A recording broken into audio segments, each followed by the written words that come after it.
है।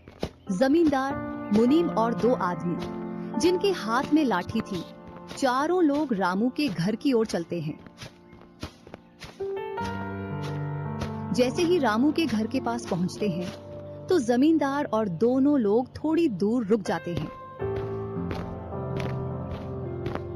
अरे रामू भैया, बाहर निकलो, मैं पास ही के गांव से आया हूँ। जरूर जमींदार होगा, मैं आज गेट खोलूंगा ही नहीं। मैं तुम्हारी ससुराल से आया हूँ। तुम्हारे ससुर साहब ने तुम्हारे लिए कुछ रुपए और कुछ आभूषण भेजे हैं, क्योंकि बुढ़ापे की वजह से उनसे यहाँ तक आने की नहीं बन पा रही थी, इस वजह से उन्होंने मुझे भेजा है। इतना सुन रामू के मन में लालच आ जाता है और वे फटाक से गेट खोल देता है। कहाँ है पैसे और धन? क्या तुम्हारा ही नाम रामू है? हाँ, मेरा ही नाम रामू है। कहाँ है धन? यही पास में रखा है, चलो दोनों उठा लाते हैं। वह मुनीम के साथ चल देता।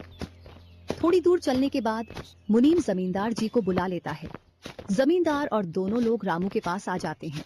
लाओ, मेरे पैसे लौटाओ, ब्याज समेत। मैंने आपसे पैसे नहीं लिए। ये ऐसे नहीं मानेगा। अब तुम दोनों के हवाले करता हूँ, तुम चाहे जैसे इससे पैसे निकालो। और दोनों आदमी रामू को लठ से मारते हैं। रामू चिल्लाता हुआ, अरे भाई रुको, अरे भाई रुको, मत मारो, अरे भाई रुको, मत मारो। इधर वह दोनों रामू में दे लठ बरसा रहे थे।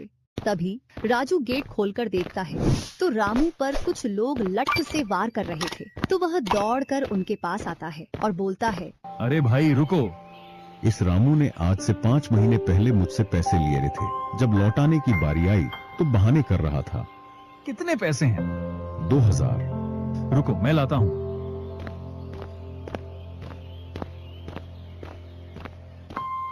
राजू रुपए लाकर जमींदार को देता है और जमींदार और उसके साथी वहां से चले जाते हैं। इधर रामू भी अपने घर में चला जाता है और राजू भी। कुछ दिनों बाद दोनों भाई अपना अपना खेत खोदने के लिए खेतों पर पहुंच जाते हैं। इधर खेत खोदते खोदते राजू दौड़ते हुए रामू के पास आता है और बोलता है, देखो मुझे खेत में क्या मिला है। राजू के हाथ में हीरा देखकर रामू के मन में लालच आ जाता है और वह मन ही मन सोचता है, इसके खेत में तो और भी हीरा हो सकते हैं। क्यों ना मैं इसको मेरा वाला खेत दे दूं और इसका खेत में रख लूं, जिससे मेरे पास भी बहुत सारे हीरे हो जाएंगे।